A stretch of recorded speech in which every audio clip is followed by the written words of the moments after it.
For many years, historians have offered people the illusion that the history of ancient civilization is well known and well documented. In reality, the lack of archaeological findings and its orderliness leads to the fact that the dark periods of history of humanity were often filled not with facts, but with the imagination of the historians. That's how it was.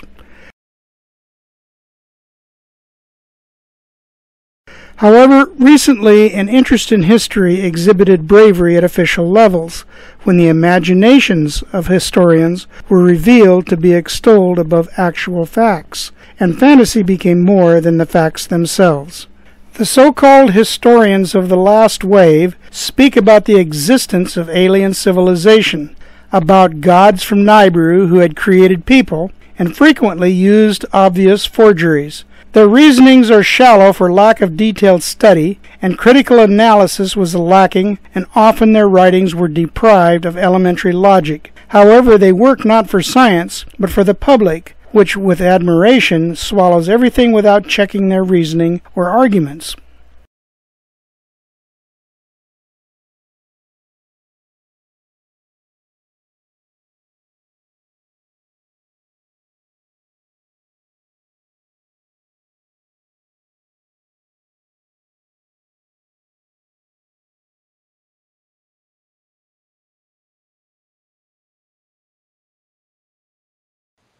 Hello, I am I.Ball.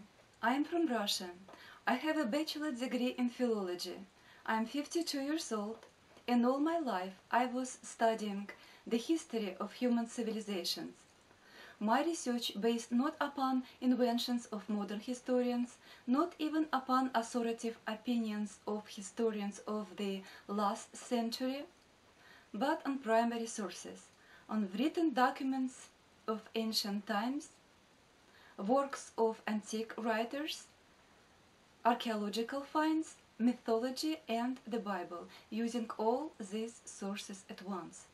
My book, Children of Fallen.How History Became Myth, resulted from this research.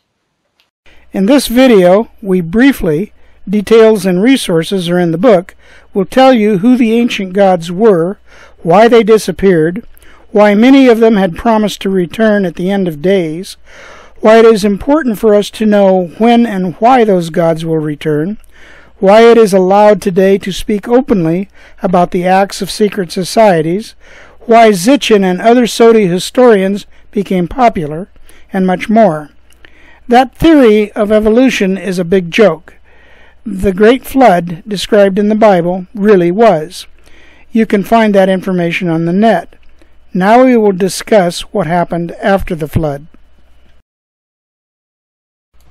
Apocrypha and Hebrew sources, the Book of Enoch, the Book of Jubilee, the Book of Giants, and so forth, narrate about the fact that more than 200 fallen angels descended upon the earth and presented themselves to people as gods. They taught people different arts and scientific knowledge, including forbidden knowledge. From the unions of these fallen angels and earthly women, hybrids of huge size and power were born. By crossbreeding, they produced other types of Nephilim, or hybrids. Becoming intoxicated from their power and getting more and more into the notion that they were God themselves, fallen angels got a false idea of themselves as God creators when they began to do genetic experiments with all forms of life on earth. They managed to achieve the crossing of such forms which under natural conditions could never be crossed. Hybrids had a different appearance, but one thing was common in them. All of them were proud, envious, vindictive, and full of hatred for people. Because of them, the earth was filled with violence, and all flesh had corrupted his way upon the earth. Exclusively because of the intervention of the fallen angels to corrupt the genetics found in humanity, God sent the flood to remove these abominations, and supposedly only Noah's family survived the great flood. And all flesh died that moved upon the earth, both of fowl, and of cattle, and of beast, and of every creeping thing that creepeth upon the earth. And every man, of all that was in the dry land, died. And every living substance was destroyed, which was upon the face of the ground. Pay attention. The scripture didn't say that all that lived in water was exterminated. only everything that dwelled in the dry land. Examining myths of the world, you can notice that all myths about the creation of life on Earth have one common feature. Life on the Earth allegedly was created by gods who came out of the waters of the world ocean. It can mean that these myths recount events after the flood, at which, you can say, all Earth became one world ocean. The assumption is very logical because only myths created after the flood could remain to today, and all gods before the flood, the fallen angels, according to the Bible, were placed in the underworld, hell, after the flood. Therefore, all these water gods that we know from myths could be no other than water hybrids, Nephilim, that survived the flood. These Nephilim are the Sumerian Tiamat and Oannes, the Chinese Nuwa, ancient Greek Oceanus, the Palestinian Dagon and Atargatis, Indian god-creator Vishnu, who appeared in the beginning from the big ocean as half fish, African Nomo and Olokun, and others. According to the myths of many countries, gods knew about the forthcoming flood, and therefore could have prepared for it, having constructed their own vessel. For example, in the Sumerian Epic of Gilgamesh is narrated that from fear all gods moved to the sky to Anu. But even there they were so frightened of sounds of the flood that they lay at walls with their ears plugged. However, the same myths say that all these gods, including Anu, lived not in the sky, but on the earth.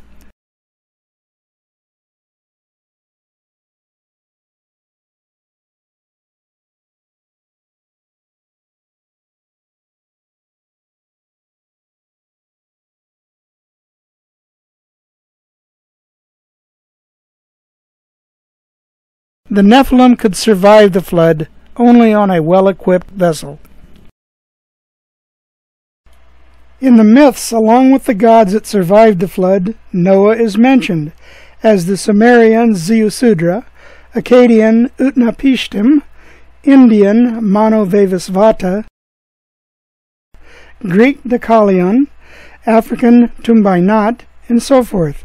Therefore, there is no doubt that they are talking about the biblical flood. That means that the Nephilim survived the flood.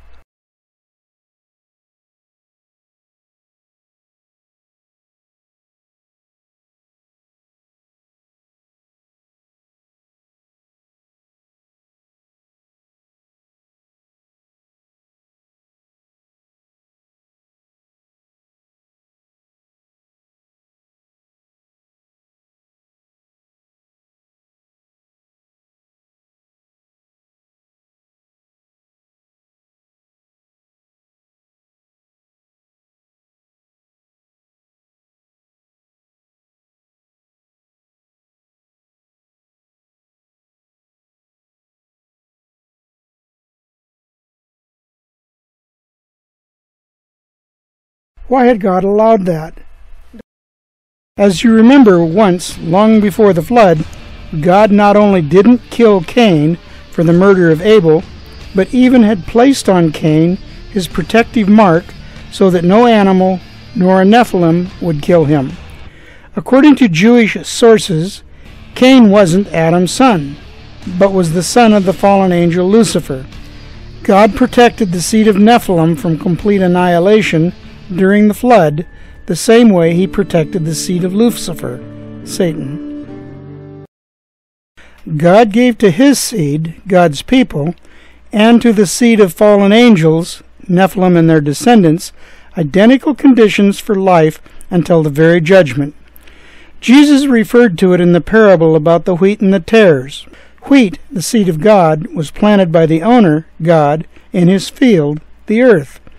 Tares, the seed of Satan and fallen angels, were planted secretly so that even workers in the field, the angels, didn't notice that the field was spoiled by tares.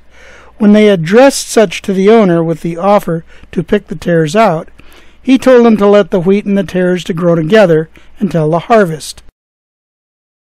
judgment time, when the wheat will be collected and placed in the granaries of the owner, God, and the tares will be burned.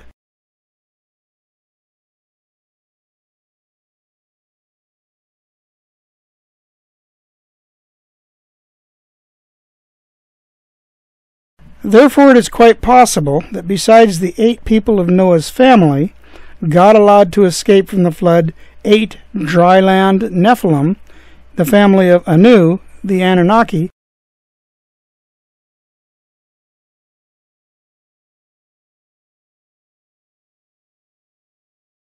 and besides them many water hybrids survived also.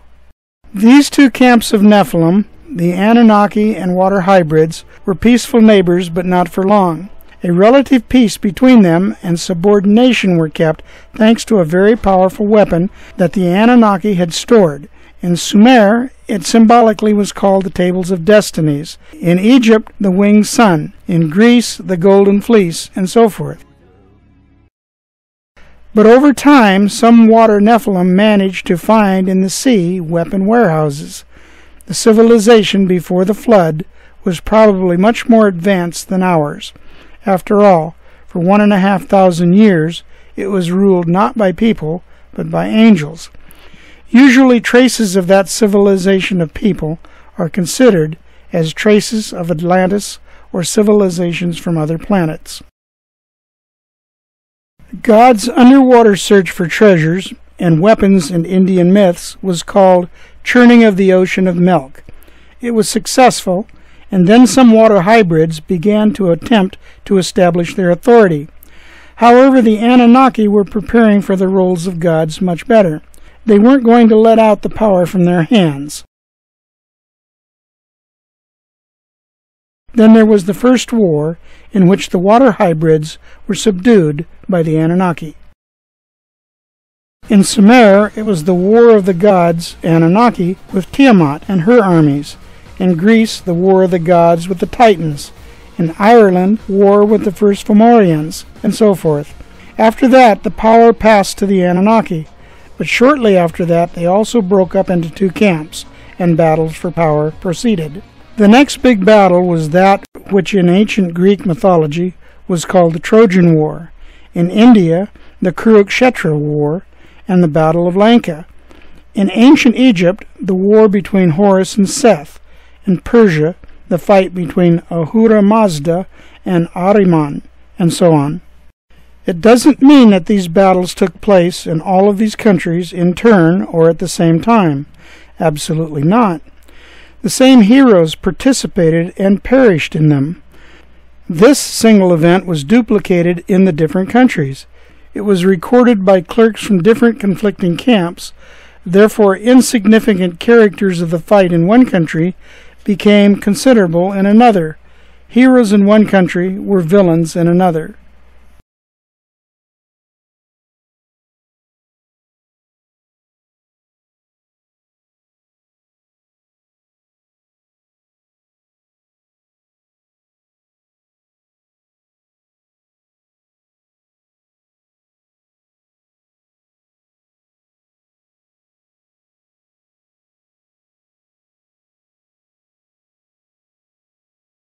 Yes, mythical wars were actually very real events, but much written documentation and folklore of those events was simply a product of a vivid imagination of the storytellers. It is obvious that part of the agreement with God was consent of the Nephilim to leave written documentation about all significant events. God left such documents through Moses, where he truthfully told about the lives of people from their creation. Nephilim left their documents in the form of inconsistent, nonsensical myths spread worldwide. These Nephilim weren't immortal. They got sick, they grew old, they died, or most often they were killed. The competition for power between them was ruthless. When a god was murdered, his name and his divine attribute was transferred to another Anunnaki. In Sumer, these divine attributes were called Maya. The transfer of divine Maya from a dead god to a new one created the illusion of that god's immortality.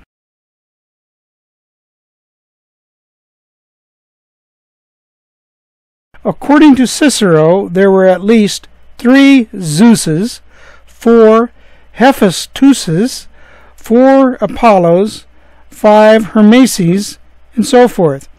Sometimes persons under the name of a god or goddess were absolutely opposite. If the god already had a known name, Maya simply gave him more power.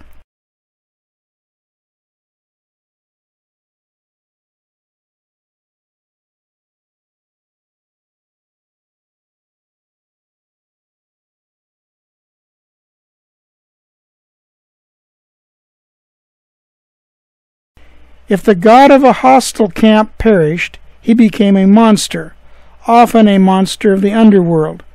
Therefore, monsters in myths of different countries, often externally, did not really differ from the gods themselves.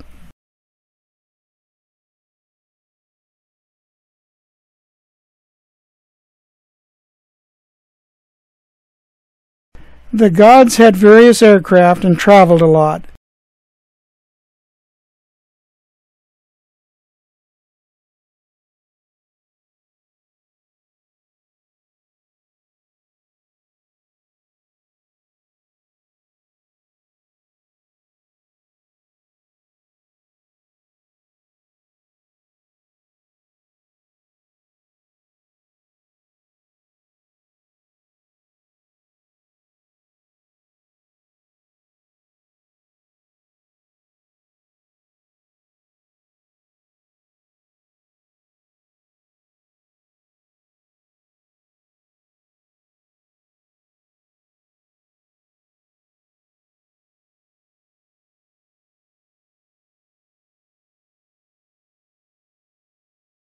Of course, they traveled not as tourists, but as gods, establishing new religions and calling themselves by other names. By tracing the ways of transferring Maya, we established that in the beginning, gods first surfaced in Sumer. After the construction of the Tower of Babel was stopped, that is part of Sumerian history, they moved over to other countries. After Sumer, they visited Palestine, Phoenicia, Greece, then Egypt, later India, Mexico, Arabia, then Scandinavia, lands of the Celts, Slavs, and Scythians, then Persia, and finally Rome.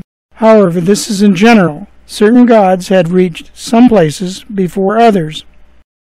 All ancient religions were established either by water Nephilims, or by the family of Anu, or by heroes of Nimrod's camp that was in opposition to a majority of the Anunnakis. Perhaps what I speak of seems to you very unreal. However, let's not forget the fact that such official historical documents as the king's lists of Egypt, Sumer, Scandinavia, China, and other countries begin with a board of gods as the real governors.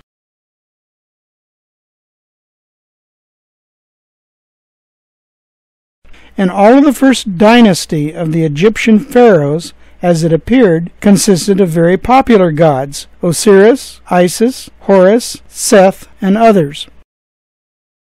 So who were the gods?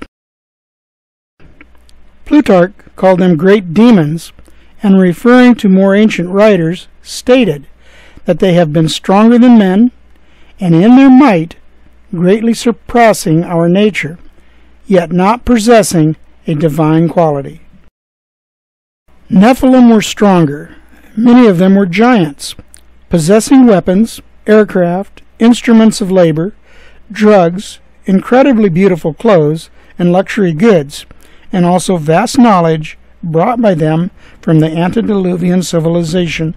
They, of course, seemed to people as deities.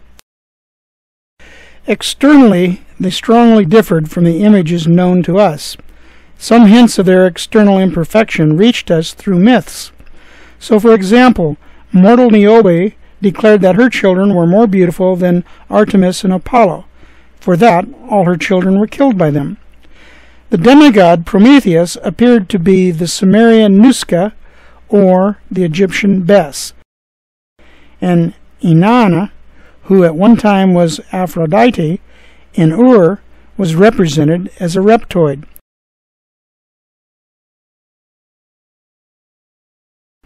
As you remember, gods from different camps were hostile to each other. Thus, a rider of one camp represented Nephilim from the other camp as monsters. Therefore, to restore the actual real appearance of these so-called gods is not possible.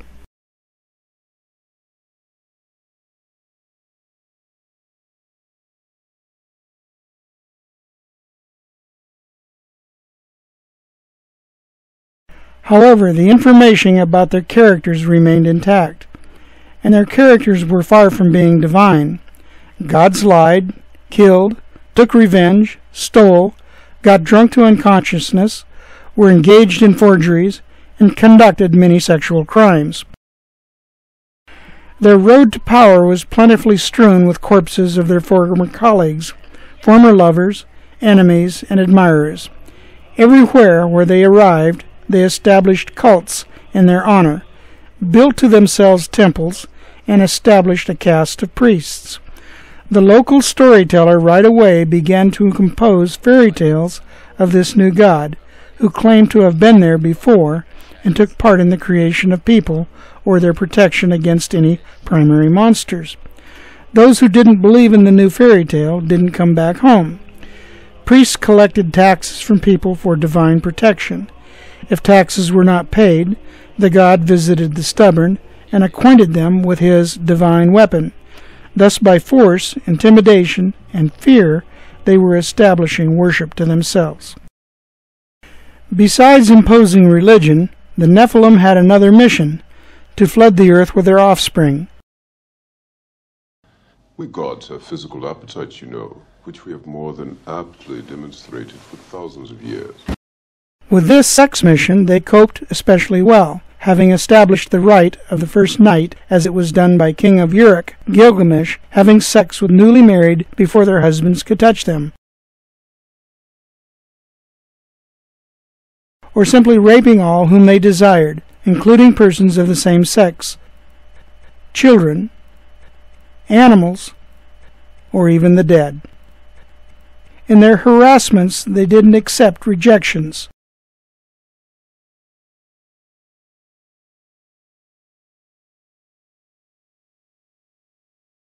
They justified and enlisted their sexual depravity, having connected it with the fertility of the earth. They made murder, violence, and lewdness part of their worship. Ritual sacrifice of people, temple prostitution, and wild holidays of fertility were worldwide.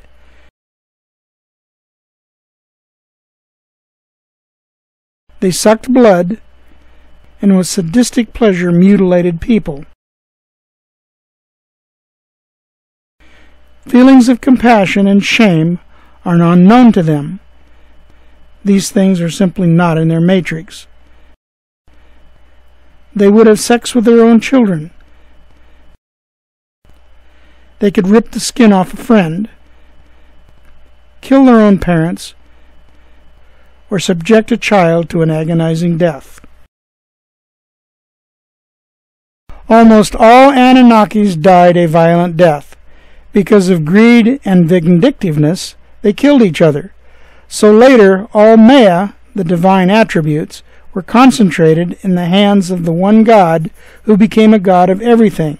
This was the Nephilim Abraham and Sarah had visited in Egypt after their exit from Ur. By then, when the eldest son of Noah, Shem, died, there were no more first legendary gods. Then life expectancy of descendants of gods was the same as people had, unlike the first people and gods after the flood who lived 400 years. New generations of gods didn't travel to other countries anymore, didn't establish priesthoods, but simply peacefully lived as children of gods, making themselves as parasites on parishioners. And though the number of them was much greater than the first gods, though they often bore the same names, worship of them began to fade about what numerous written documents testify.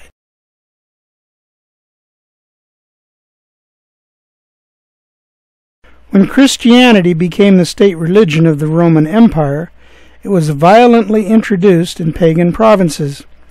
However, this process was going rather peacefully in the majority of provinces because worship of pagan gods almost faded out by the time Christianity was introduced.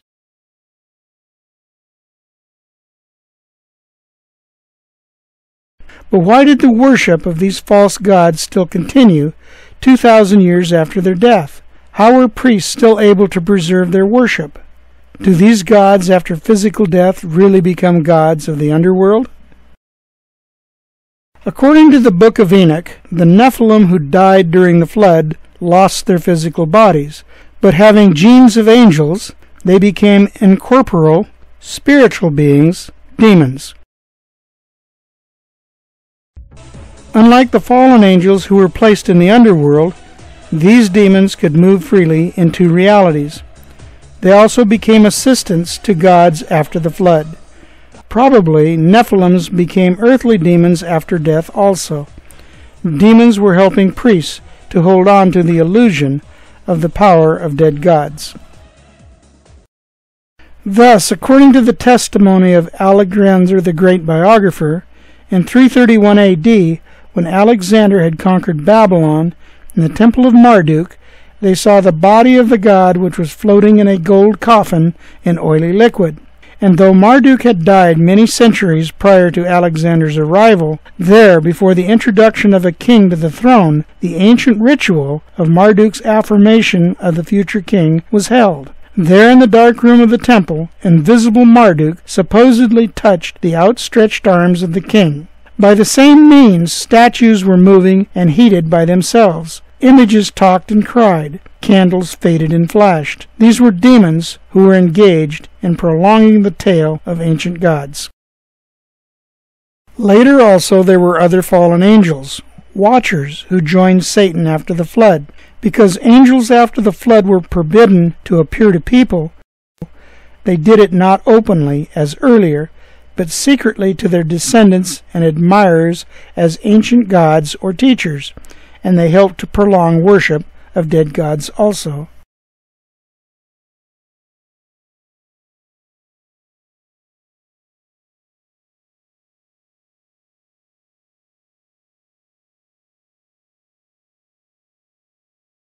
In the underworld, the elite have their own set of rules.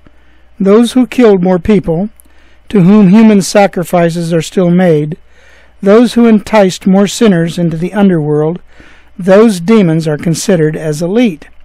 They tried hard to misrepresent the belief in the real God and force upon people their own religions so that it would be easier for them to control people and to bring them after death into the underworld, to their gods.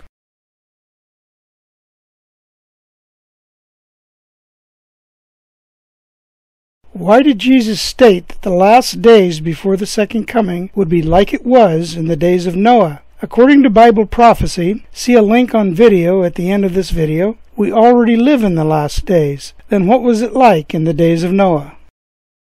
It is known that in the days of Noah, people's morals were very low. The earth was filled with violence. Today, nobody can argue that morals are low. All who have eyes can see it.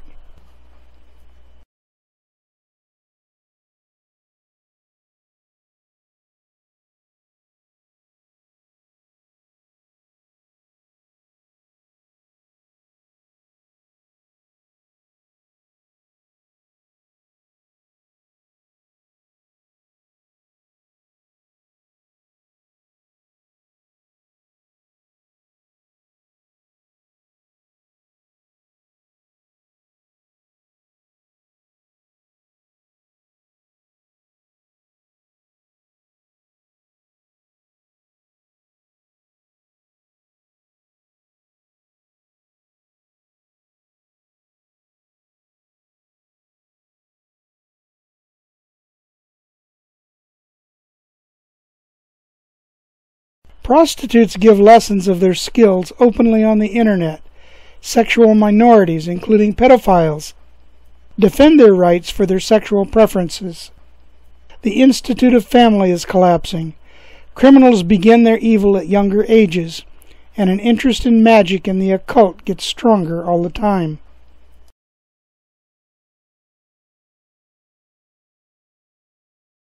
Therefore, it is not so difficult to imagine that morals will become even worse.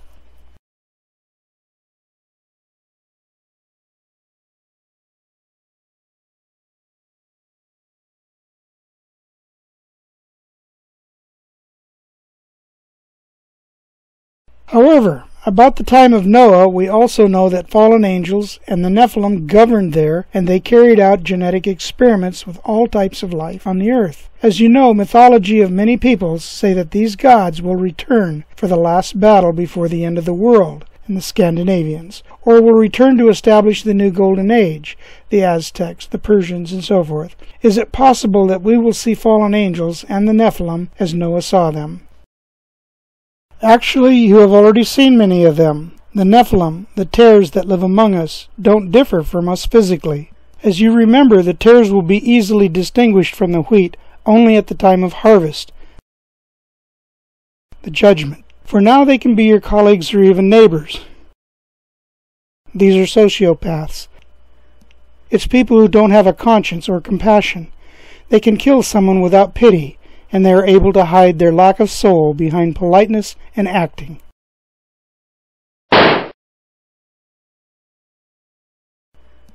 Often they are in high positions of power. The fallen and the Nephilim with apparent hybrid characteristics appear to certain people as visitors from other planets, as ancient masters from another dimension, or as inhabitants of the inner earth Agartha.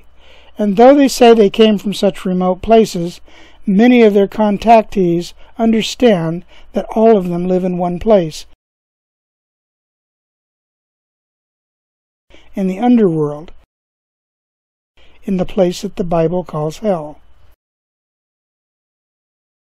They say they came to help the people of Earth to pass the terrible cataclysms that approach the Earth, and they are promising that they will appear before all inhabitants of the earth very soon.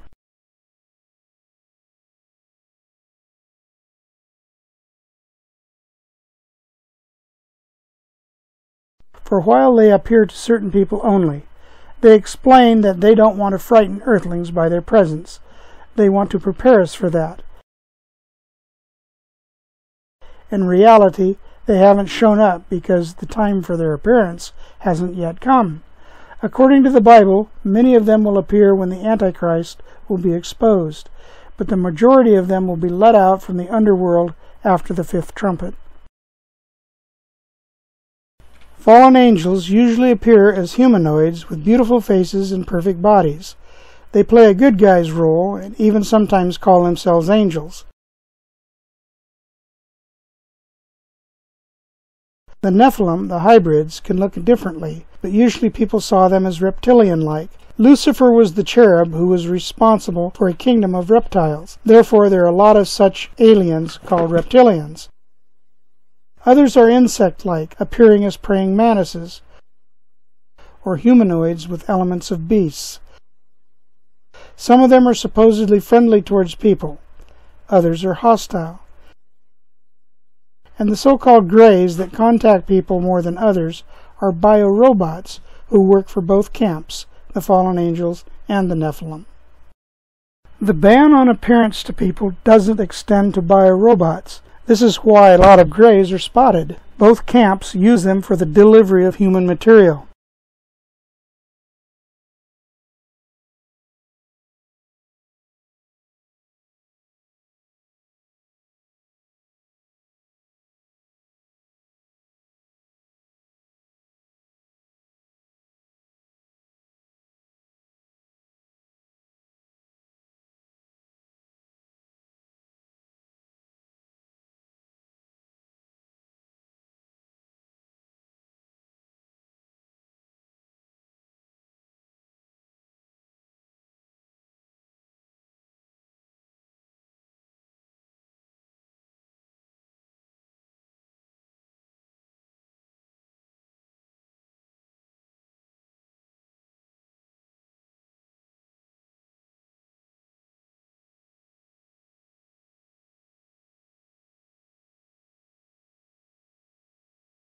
The former Canadian Defense Minister, Paul Hellyer, in his interview admitted that for a long time on Earth there is a special race of aliens that by appearance do not differ from people. The governments of many countries know about them and even collaborate with them, but this is hidden from ordinary people.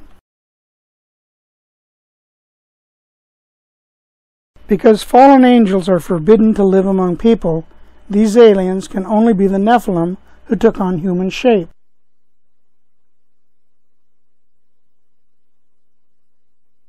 It is possible that one of their purposes for kidnapping people is the collecting of human skin so they could live among people using a similar appearance and produce hybrids.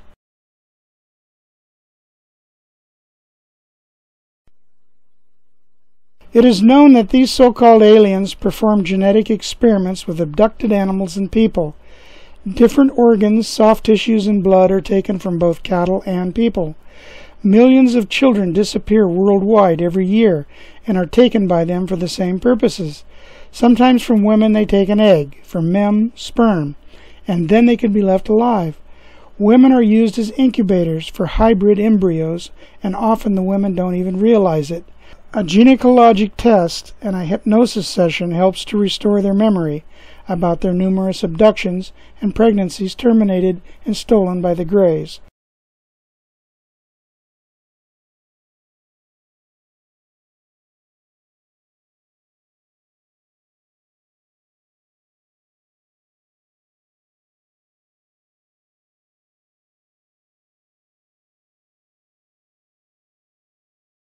The Greys implant chips in their abductees for future control over them.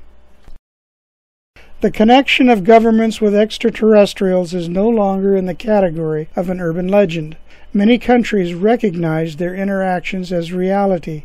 In 2010, the head of the United Nations Office for Outer Space Affairs, Maslan Othman, emphasized that her office will become Earth's representative during contacts with extraterrestrial civilizations. God created the earth for humans and subordinated to them everything, even angels.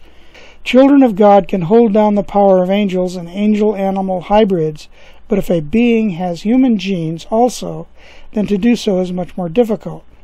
Therefore, Nephilim and the Fallen need a human seed to create their hybrids. Because in order to avoid the judgment and death, and to demand from God the earth for themselves, their hybrid descendants have to occupy the earth. The Nephilim know that the Fallen would try to destroy them. Therefore the Nephilim try to add their genes to the gene pool of man and make their descendants key political figures to justify their place on the earth.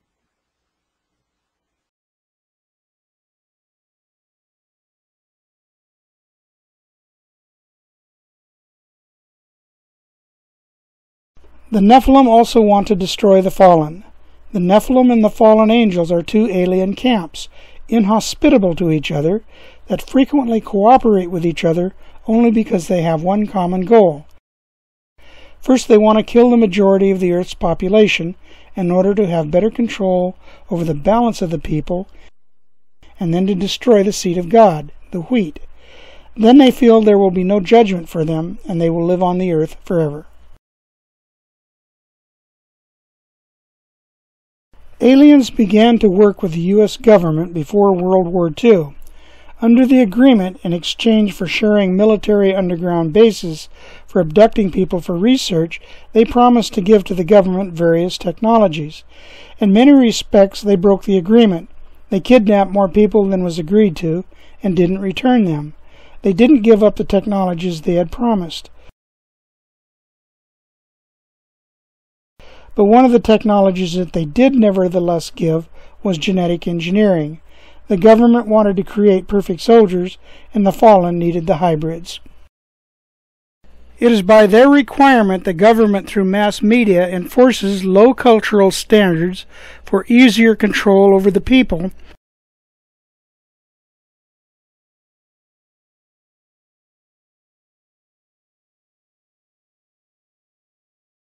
and advances the idea that on other planets there are spiritually and technically superior beings. Some of them are friendly with people, others are hostile, though in reality all of them have one goal in mind: to get rid of people. However, they can do it only by lying, because if people would understand their intentions and would just ask for God's help, it would be the end for them. Therefore, to attract a man, they, as in ancient times, used the same methods of seduction. They state that they are our gods, our creators. Through long evolution and self-perfection, they had reached immortality. During millennia, they had watched us, and now at last, time comes when people are ready to receive from them the gift of immortality and to enter into their galactic brotherhood. There are only two serious problems that they can't solve without the aid of our governments. The first and the biggest one is overpopulation of the planet. The Earth Gaia has to restore balance, and that is impossible to do having such a large population.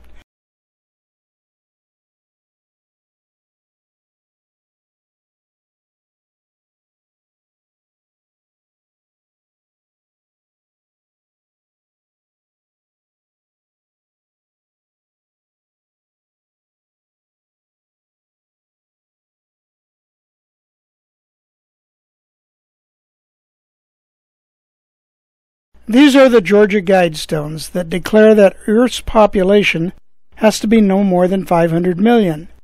Today, Earth's population is more than 7,200,000,000. It means it is necessary to kill no less than 93% of the world's population to accomplish their goal. The second problem is that in order for Earth's population to make a quantum leap and to enter the Galactic Brotherhood, all her inhabitants need to change their consciousness. This is the New Age movement. The main obstacle for that is people with outdated worldviews. They are slowing down the evolution into the new humanity. Such backwards people are those who don't want to change their old ideas about the universe and God. Generally, it mostly concerns just Christians. At this new stage of evolution, the people with outdated consciousness will just die out.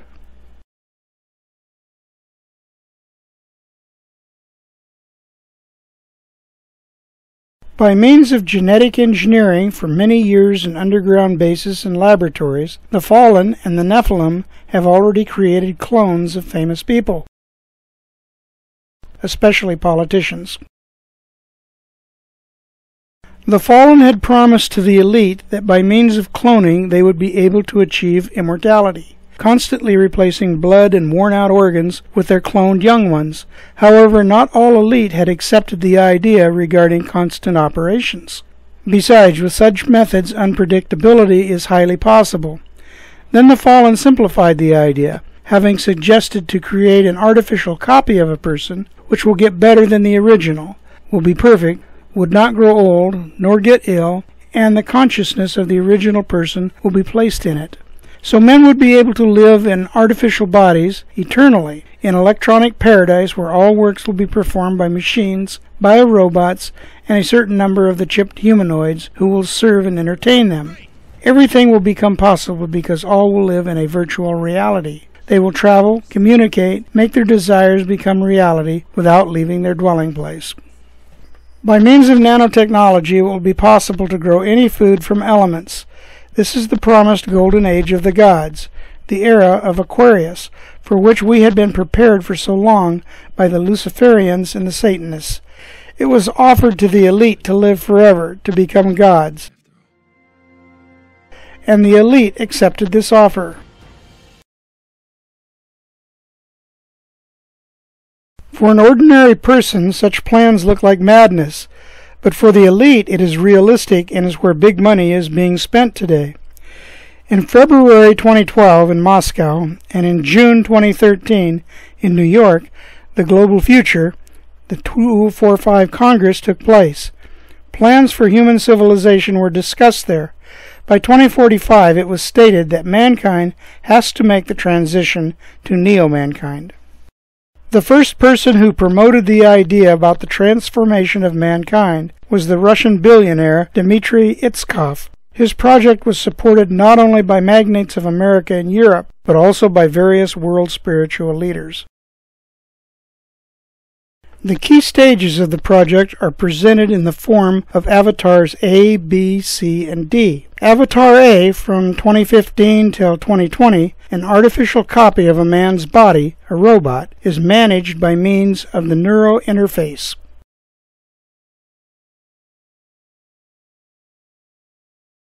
Avatar B, 2020 to 2025, at the end of a person's life, his brain will be placed in an artificial copy of his body. Avatar C, 2030 to 2035, at the end of a person's life, his consciousness will be placed into the artificial body, complete with the artificial brain. Everything that makes his personality, essentially his soul, is transferred to the carrier.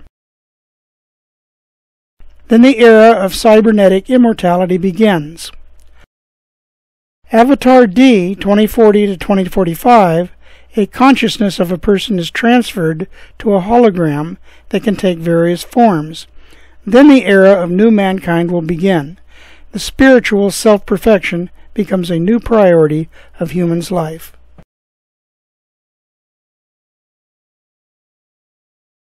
Avatar A was presented at this Congress.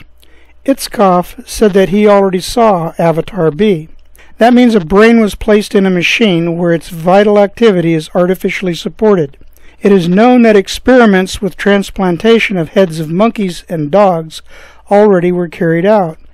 Maybe a brain is just an organ as any other, and it can be transplanted also. Maybe a brain will be able to carry out and send orders for any action. But all that scientists will be able to actually create is a zombie. Being ignorant of their creator, the scientists ruthlessly trying to reveal secrets of creation, digging in the brains of experimental subjects. The main problem of these avatars lies in the fact that nobody knows where the consciousness is, so it is difficult to transfer something that nobody even knows what it is and where it is.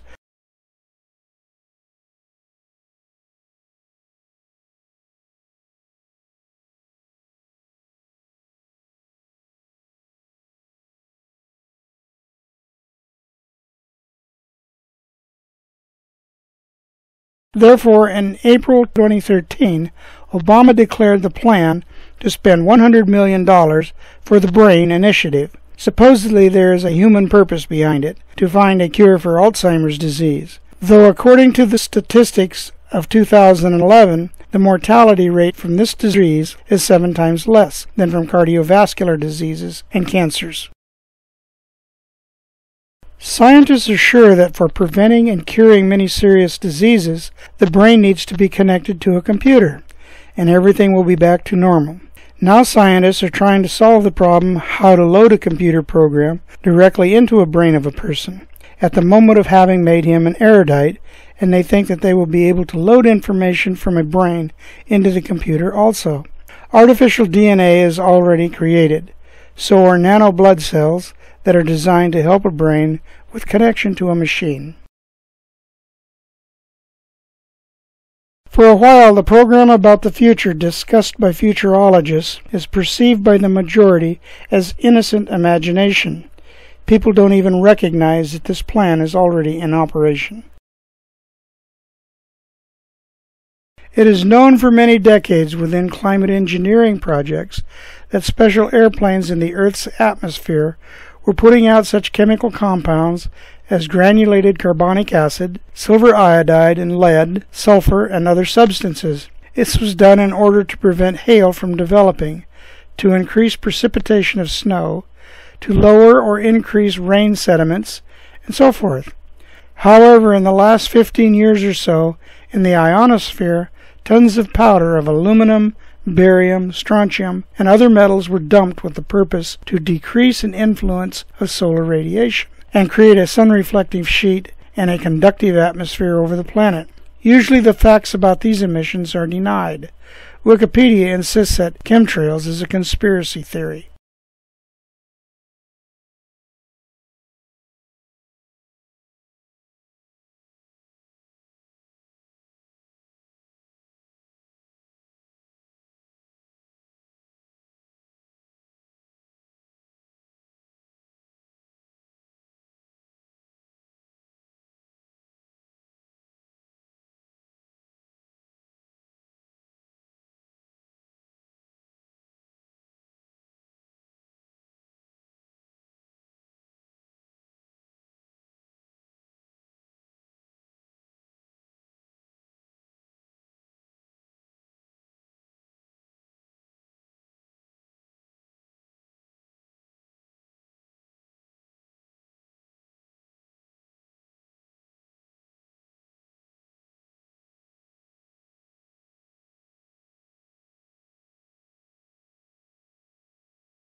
After chemtrails are laid down, a formation of clouds abnormal to meteorology appears in the sky.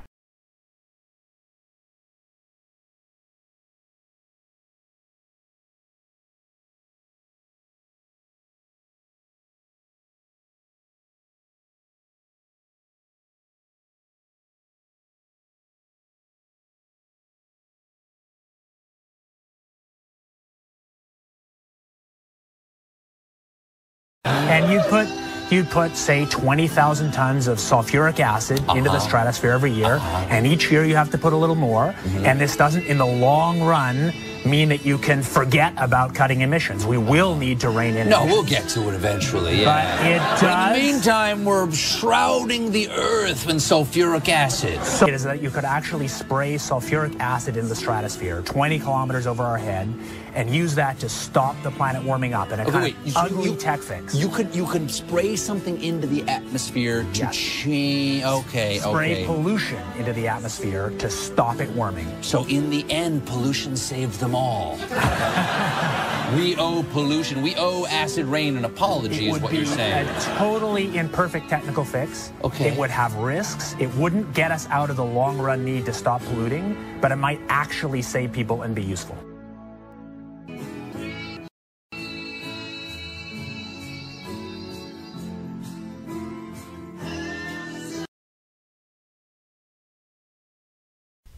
Job in the U.S.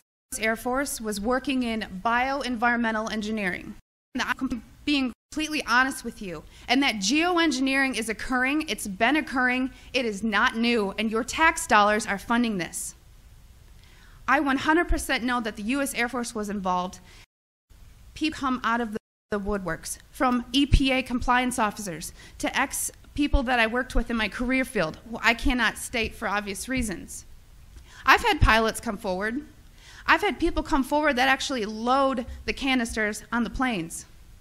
These people don't come forward because they are afraid that they're going to end up like Snowden. And I continue to speak to let people know I've been screaming about this for 3 years and I'm still here. The consequences from such omissions can't go unnoticed. In 2001, Congressman Dennis Kucinich from Ohio had submitted to Congress a bill in which he suggested to forbid chemtrails.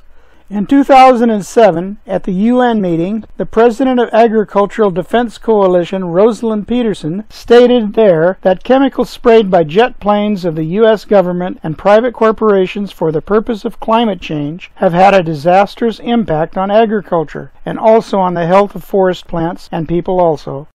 In the USA, biochemical tests over the civilian population are established by the law adopted in 1997. The testing of the surface of the soil and water in open air showed that 3 major types of substances are being released into the atmosphere: metal salts, aluminum, titanium, barium, strontium, and so forth, products of bioengineering, and artificial fibers. The content of aluminum in the soil and open reservoirs in some places that are remote from any industrial enterprise exceeds the norms by tens of thousands of times. The air isn't neutral anymore. Death of birds and bees worldwide is epidemic. In such an environment, plants can't be healthy. Trees are drying out because aluminum interferes with the absorption of necessary nutrients from the soil. And if plants are sick, science comes forth to help. So genetically modified trees are planted which bear not fruit nor support life for insects, birds, or animals.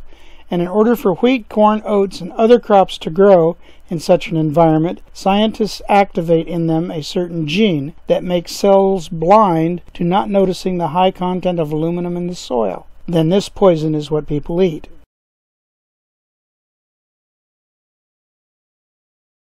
Among emissions in the atmosphere, dry blood cells were also found. In the laboratory, it was defined that it was human blood that somehow was modified.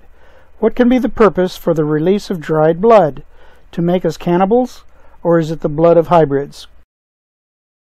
And finally, the last known substance that was pulverized and emitted from aircraft is some special, very thin but very strong fibers.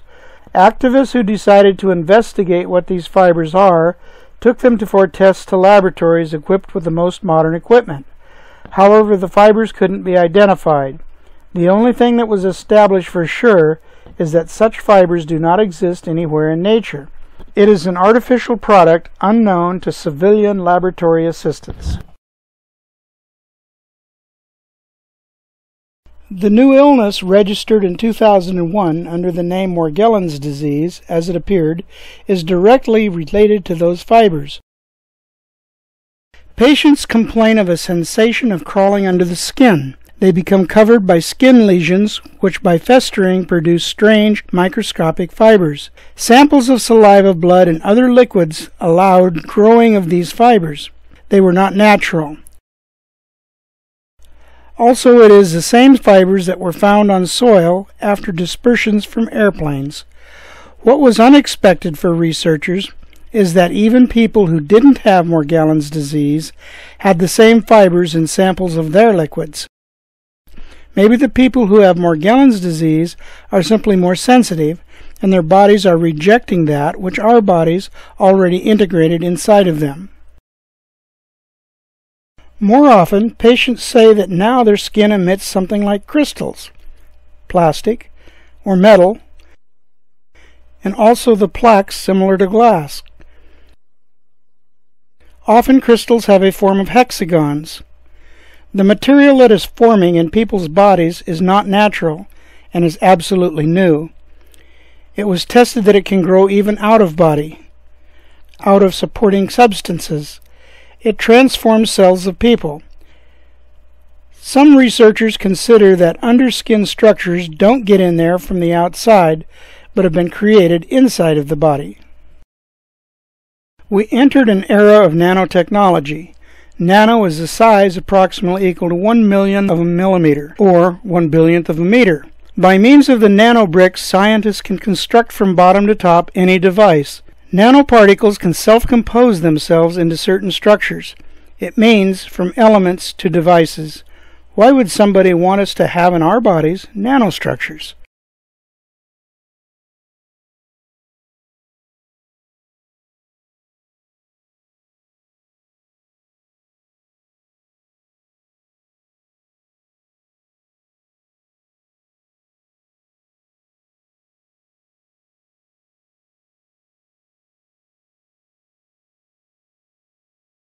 There is such a concept as piezoelectricity. It is used, for example, in lighters, gas stove burners, musical cards, and so forth. This electricity can be concentrated in crystals, DNA, bones, various proteins, and some ceramics. When there is a mechanical compression of these materials, electricity is produced, and in its turn, the electricity makes a compression and changes form of these materials.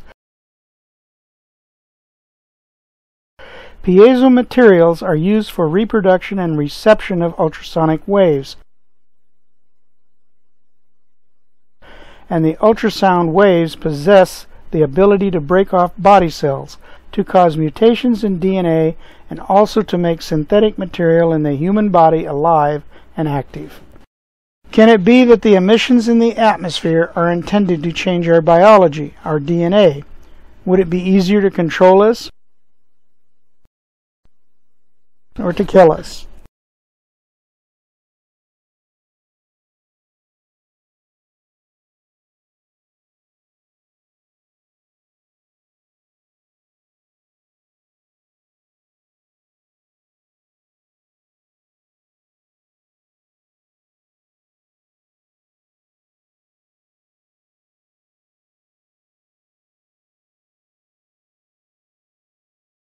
On covers of magazines, in discussions about transhumanism, the dates of 2045, 2025 are discussed. In August 7, 2007, the Russian government signed an order that was issued by the Ministry of Industry and Energy. It is stated that before 2025,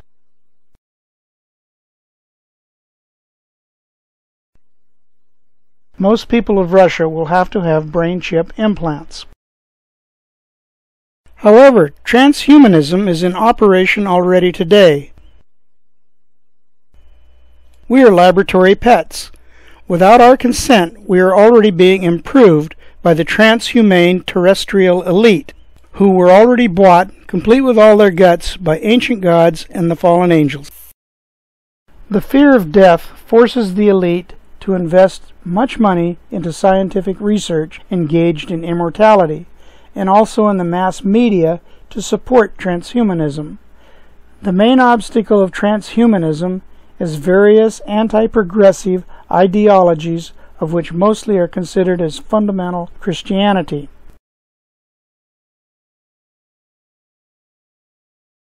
Transhumanists openly discuss the danger to progress from people with an outdated worldview on the purpose of humanity, the problem of overpopulation, and don't worry about nature or ecology. What for when any food can be created by means of nanotechnology, by transforming garbage and corpses to food and useful substances? After all, transhumanism was invented by the fallen, so they, by the hands of the deceived, would destroy the earth, would complete an unprecedented genocide on a planetary scale, and would then kill any surviving Christians. They would accomplish everything that they wanted to through the hands of deceived people. They say they want, by means of technical progress, to bring people to a new round of evolution, to eliminate suffering, aging, and death, and also to considerably strengthen physical, intellectual, and psychological capacities of people. However, in the new era, the cloudless happiness is promised only to the elite. To the rest, only those super qualities will be offered which the elite have prepared for them. They will be able to super effectively carry out the certain functions imposed on them, working or entertaining the elite for 18 hours a day without being ill and without being tired. Reproduction will be accurately regulated and genetically programmed. Family as a society unit, education of children, everything will be left in the past. There will be many various hybrid beings, a lot of people with artificial body parts, with their brains connected to computers. In society, there won't be any sick, nor old, nor disabled people, not because all will be cured and rejuvenated, but simply because all of them will be killed. After all, according to the evolutionary theory, the strongest survive. At the heart of the doctrine of transhumanity, the same eugenics by which Nazis were guided is employed, creating a new race of perfect Aryans. This transition is perhaps the most important transition of all time. Some people don't want it. They fear this transition because this transition is to a planetary civilization tolerant of many cultures. These are the terrorists.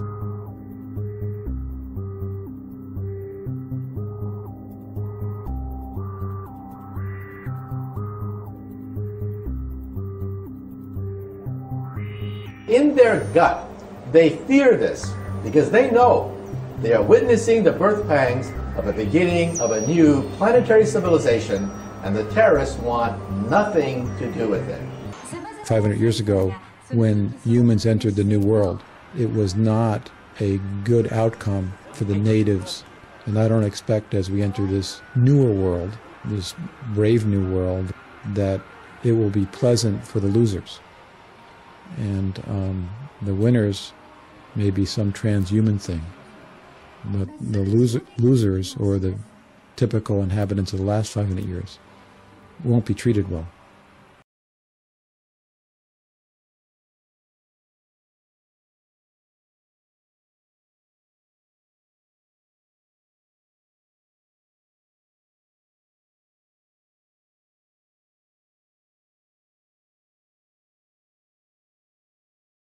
The scientists deceived by the fallen are also deceiving themselves and others by thinking that in about 15 to 20 years they will be able to transfer human consciousness.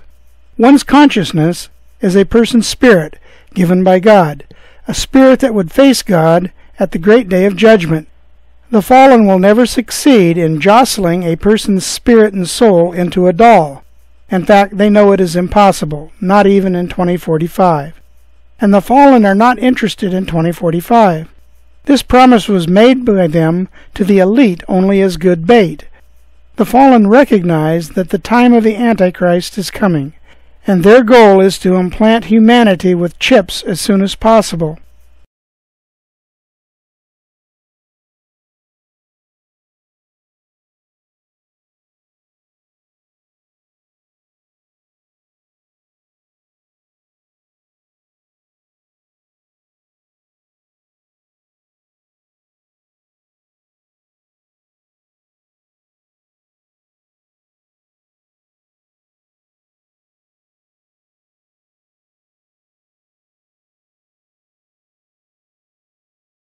Chips in brains or in hands will be necessary, not for improving the people, but for controlling them.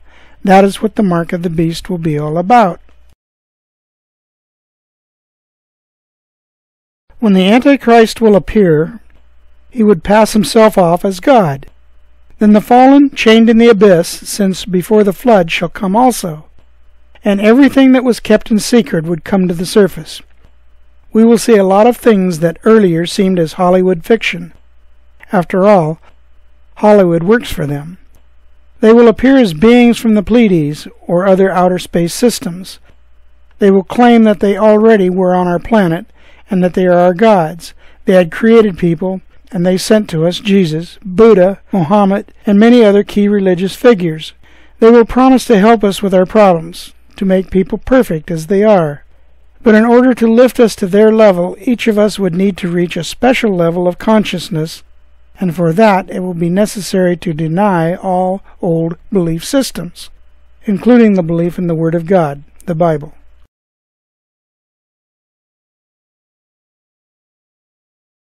These gods didn't invent the concept God, but simply adopted it. There is only one real God, Yahweh, and others simply grotesquely and impudently imitate him. Millennia by millennia they cherished the dream to occupy the earth with their seed, and to get rid of the seed of God.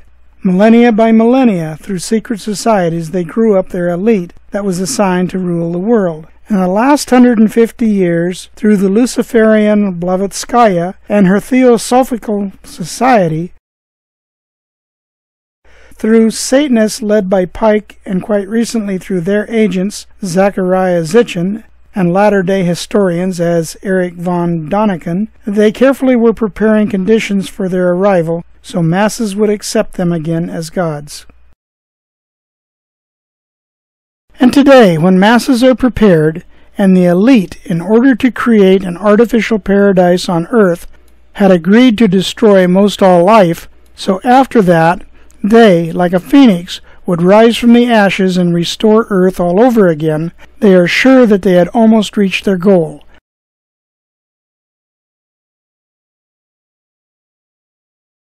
A few more ancient documents, fabricated by them, that would legalize the power of these ancient gods over us, and then all of the scientific world would accept them.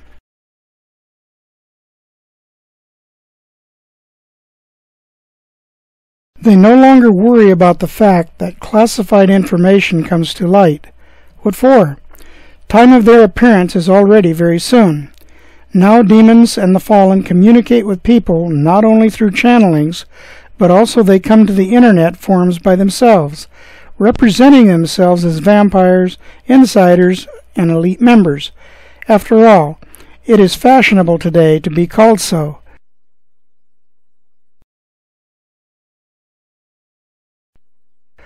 Who would even suspect that their talk partner is a demon, or 100 demons? Demons are a fairy tale, right? Today, the elite, via all available means, teach that the theory of evolution is almost a science, and for the sake of evolution, human DNA has to be changed.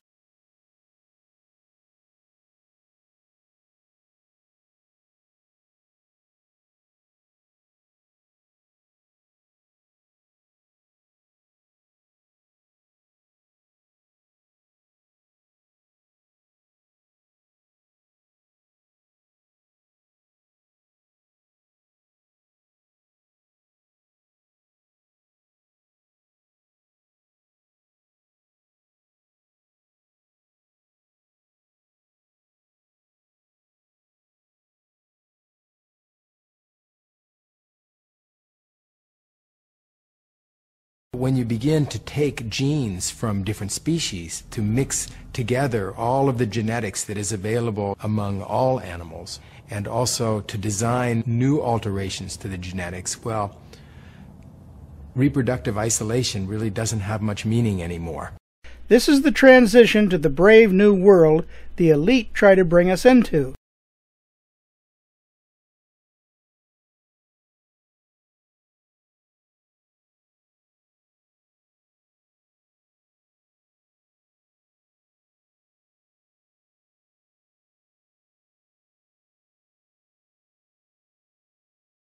At present, in order to change in people the perception of reality, the elite put big money into the development of computer games and higher technology that makes virtual reality more real for people than reality itself. Also, it strives to convince all people of the power of the human mind by demonstrating various gadgets.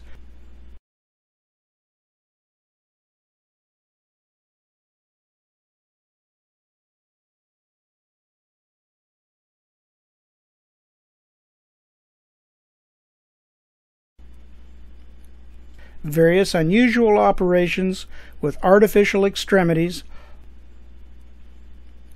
all of which were probably invented decades ago, but packaged for our time for show to surprise and sell.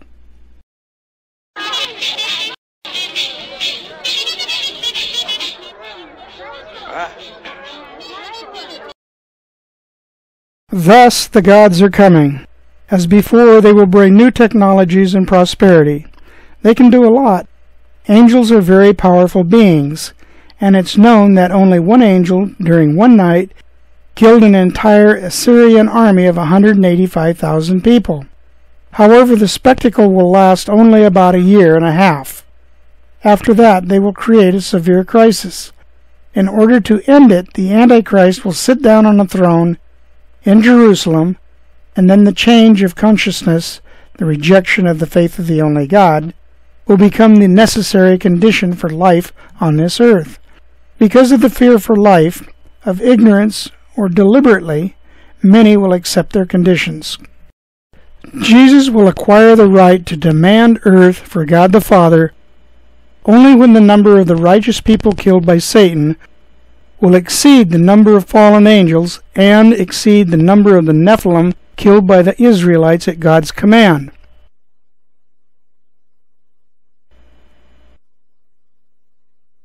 He will come when Satan at last will unmask himself as the patron of his people.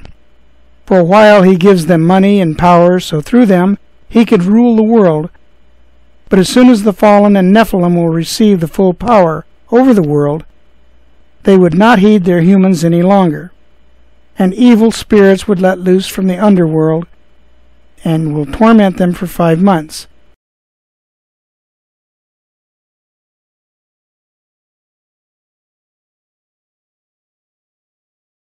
And then they will provoke the war where 1/3 of all people will be killed. Then the measure of crimes of the fallen and Nephilim will be full, and Jesus will come with judgment to condemn them and their human henchmen to eternal death. Those who will die from the hands of the Antichrist for belief in Jesus will be revived to a real eternal life. The Father and the Son and the Holy Spirit are not myths. They are the only real God, and they help protect, heal, and even resurrect people today. The God is a God of love, and only His promise is truth. Promises of other gods are lies.